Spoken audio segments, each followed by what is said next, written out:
तशरीफ़ लाया और पेशाने मथे हथ रखन और शेर मियाँ जी यार मोहम्मद साहब रहमतुल्लाह अलैह एक मुत्तकी और परहेज़गार ख़ानदान हो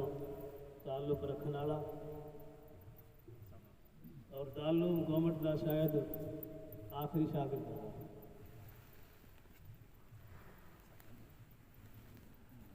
मौलाना 200 साहब हों गवर्नमेंट में फैज पायो, मौलाना इब्राहिम साहब हों बावरगों में फैज पायो। मैं आगे एक दफ़ा जिक्र करियो कि हूँ अशरफ मंजिल में एक महीनो ठहरियो और मियाँ जमीरुद्दीन साहब रहमतुल्लाह अलैह भी पूर्व में मेरा हाथ आता हज़रत हाजी अब्दुल गफूर साहब रहमतुल्लाह अलैह बुजुर्गों रो सोहबत पाई और मेरा वालिद मियाँ जी अब्दुल अजीज़ साहब भी दारुल गवर्नमेंट का शागिर्द। हज़रत मौलाना मोहम्मद आलम साहब मियाँ जमीरुद्दीन का शागिर्द था और मियाँ जी यार मोहम्मद मौलाना 200 साहब का शागिर्द था। मियाँ जी की बड़ी कुर्बानी रही थी इलाके में और जो आदीनी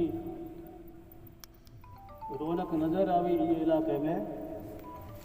ये में मियाँ जी यार मोहम्मद साहब रे वालिद मियाँ अब्दुल अजीज़ साहब की ख़ास कुर्बानी है जो आप घर रो कम करता मजदूरी में कुतर करता और लोगों में कुरान हिखाता दीन हिखाता। मियाँ जी माशाअल्लाह 10-10 पारा डेली कुरान पढ़ता लाल दुनिया में 100 साल की जिंदगी दे गया 10 पारा तकरीबन कुरान पढ़ लेता। अनो जिके दिन तबीयत अचानक तबीयत ख़राब हुई और गसी तारी हुई वो पहल कहो कि मैं थोड़ी लालच कर लियो तो कुरान शरीफ हल्लो पढ़ लियो ये वास्ते मेरे आज हालत हुई इतनी रगबत थी कुरान की तलावत में माशाअल्लाह इतना बड़ो मजमो हदीस पाक में आया करे कि बहुत बड़ो मजमो करी अगर जनाजे में हुई तो बुरी सआदतरी और खुश नसीबी की अलामत है। हज़रत मौलाना अहमद अली लाहौरी रहमतुल्लाह अलैह बहुत बड़ा साहिब कश्फो करामत बुजुर्ग गुजरा है। उलमाए देवबंदी एक मुमताज़ शख्सियत थी और कुरान और खुद मशगलो तो तफसीर पढ़ने वास्ते मोटा मोटा उलमा और कंदा था।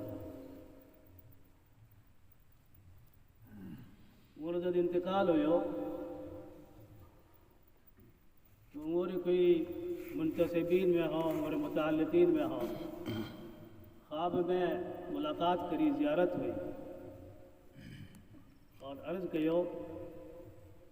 कि हज़रत और दुनिया छोड़ने बाद में और नई दुनिया बसाने बाद में यानी कब्र में होने बाद में अल्लाह ताला थोड़े हाथ की सलूक करे फरमायो कि अल्लाह तो म्याल हाथे सलूक करियो जो खुद करियो जो हाथे कर को सके नहीं पर म्याल इंतकाल हो पहल म्याल जाने बाद में ये कब्रस्तान में होने बाद में ये कब्रस्तान में जितना भी होता था वो सब अल्लाह ताला म्याल जाने बाद में मग़फ़िरत कर दे। अल्लाह हर कोई कब्रस्तान में जाओ जो दुनिया में होता है उम्र लिया भी सादत की बात है। अपन मरने बाद में अल्लाह हमारे लिए और अमल करना है जो वो रूह खुश हो। ये ख़ानदान में माशाअल्लाह उलमा हुफ़ाज़ खूब है और दीनी खिदमत अंजाम दे रहा है। अच्छा साहिब इल्म है साहिब तक़वा है जिम्मेदार वज़ाए हल्क़रा मेरी तरफ ऐलान है कि कोई चौई ऊपर रीत जमेरात री कोई रीत को उलमा लिखे कि 3 दिन रे बाद में कोई आदमी परसावणी देवनो ताजियत करण जावे तो मकरूह है। ये वास्ते अपोजू को हेड़ो आया हो हम कहीं घरे पहुंच सको तो घरे इथी भी थोड़ा ही मौलवी अब्दुल मजीद साहब ने थी कह दी हो कि अल्लाह की मर्जी है तो भी कबूल हो जाए और पस्से आवड़ने कहने जरूरत को नहीं तो मजबूर आज हेड़ो आपको कह दी वहाँ पाओ कि मैं जी इंतकाल फरमा गया अल्लाह करी के रहमत करे सब्र करो जो कुछ है अल्लाह रुबा है नबी सल्लल्लाहु अलैहि वसल्लम ने ईद अल्फाज ईद कह दियो है कहीं कोई हो जाए घरेजा कह दियो हो जाए पछो आवने करी जरूरत को नहीं कोई आवनो चाहो तो 3 दिनों रे महीना आया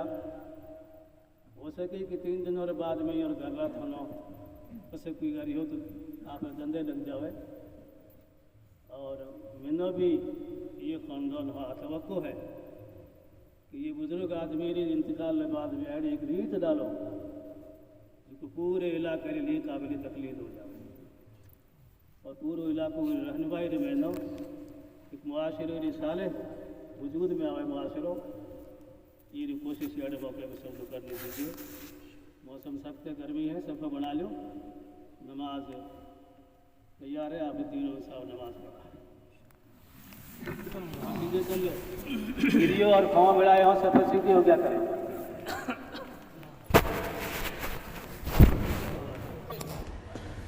Thanks for watching. Don't forget to like, comment, share and subscribe to Al Wahid channel.